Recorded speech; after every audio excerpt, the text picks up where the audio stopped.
Hello दोस्तों, तो आज हम लोग पढ़ने जा रहे हैं दक्कन के पठार को, जो कि बहुत ही ज़्यादा इम्पॉर्टेंट टॉपिक होता है। तो हमारा आज का प्रश्न है टॉपिक है दक्कन का पठार। लेकिन आप इस क्लास को मिस ना करें, ये बहुत ही ज़्यादा इम्पॉर्टेंट क्लासेस होती हैं और इस खाली यही जो वीडियो होगी उसी से एक प्रश्न अधिकतम पूछ लिया जाएगा। तो दक्कन प्लेट्यू, अब आपको याद होगा कि जब हम लोगों ने क्लासिफिकेशन किया था तो इस दक्कन के पठार को दो भागों में क्लासिफाइड किया था। पहला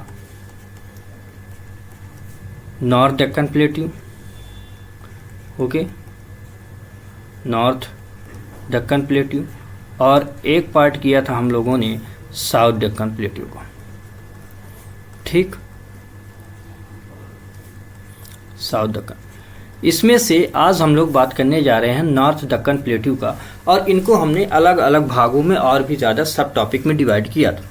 तो इसी नॉर्थ दक्कन प्लेट्यू को एक और अन्य नाम से भी जानते हैं और इसे कहते हैं महाराष्ट्र का प्लेट्यू, या इसी को हमने बताया था कि इसी को महाराष्ट्र प्लेट्यू भी कहते हैं।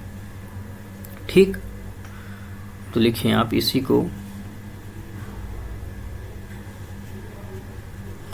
महाराष्ट्र प्लेट्यू भी बोला जाता है। ओके, ये बात। अब नाउ इज कि इसमें काफ़ी अलग अलग जो तो डिवाइड हमने किए थे, जैसे महानदी बेसिन, छत्तीसगढ़ का मैदान, इस तरह करके अलग अलग इसको हम लोगों ने डिवाइड किया था। गड़जात की पहाड़ियाँ, दंडकारण्य का पठार, ऐसे। तो पहले आज हम लोग समझते हैं दक्कन के प्लेट्यू को, जो है नॉर्थ वाला भाग, यानी कि महाराष्ट्र प्लेट्यू को।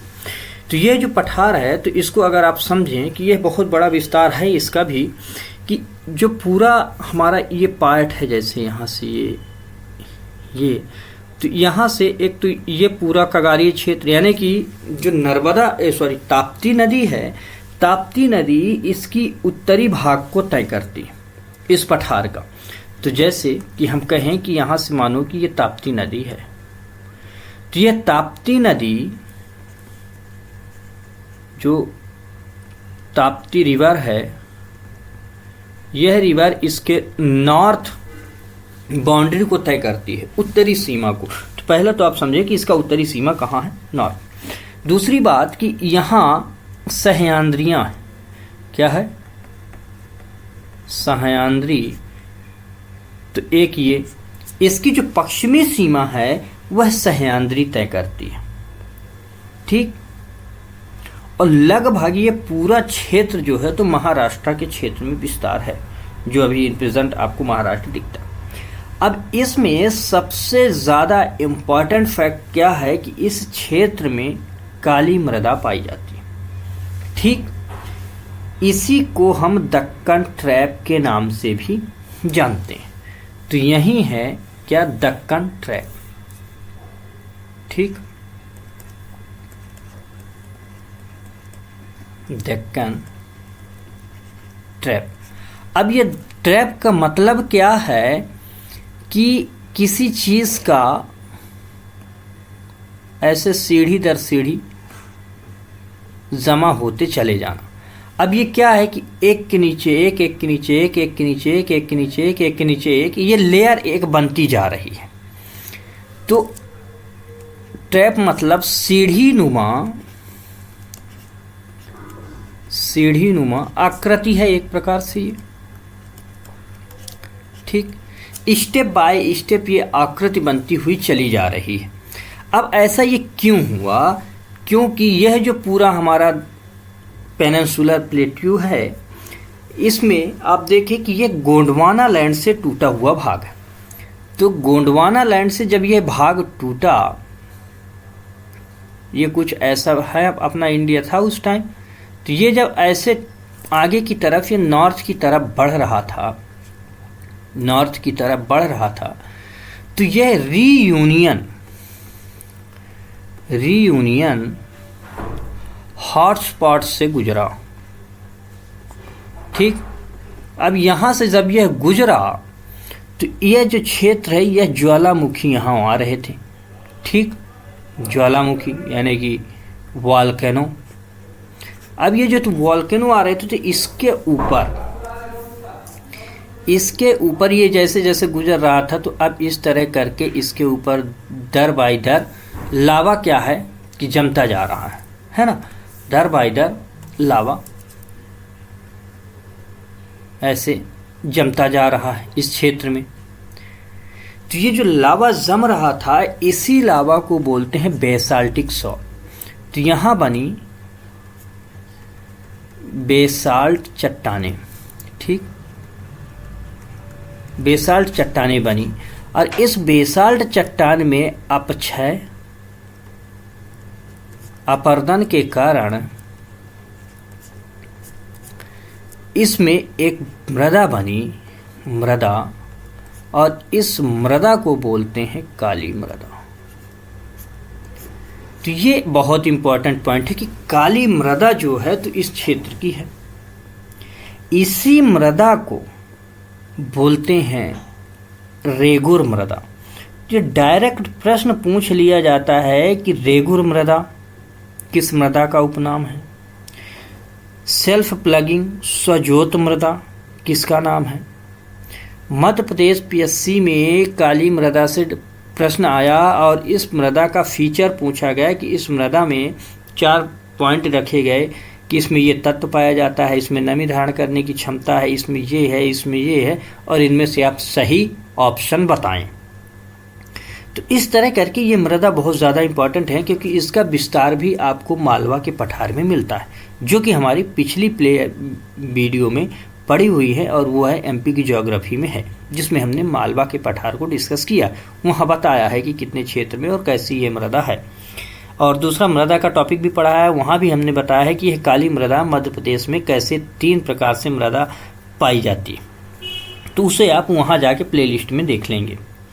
अब इस कारण से यह जो इसकी विशेषता है, इसी को बोलते हैं एक प्रकार से क्या है, ये भ्रंश है। एक के नीचे एक, एक के नीचे एक, एक के नीचे एक, ये एक विचित्र भ्रंश पाई जाती है, जो कि बहुत ज़्यादा इम्पॉर्टेंट है। ये जो दक्कन का पठार है, इसकी यही सबसे बड़ी विशेषता है, ठीक।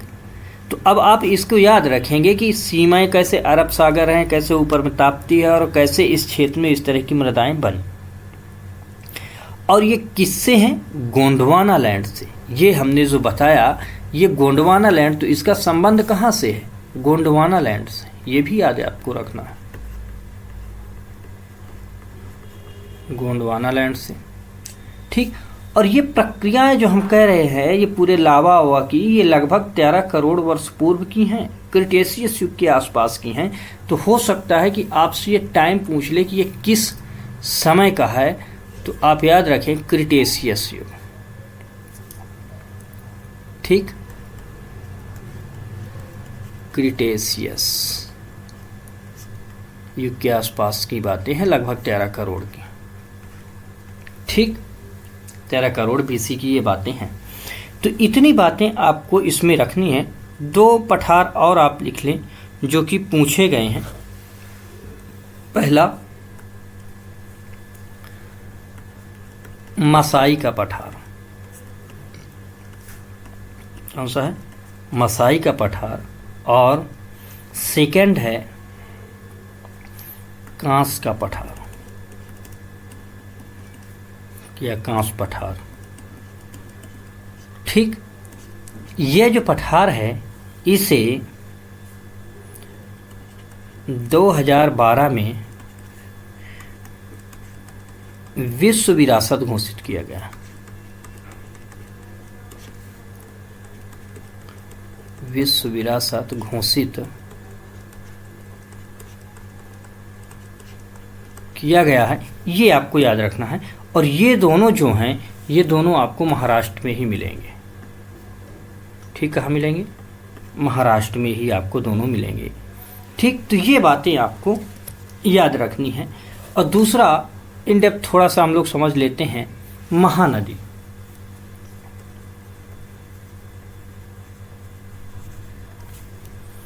महानदी बेसिन।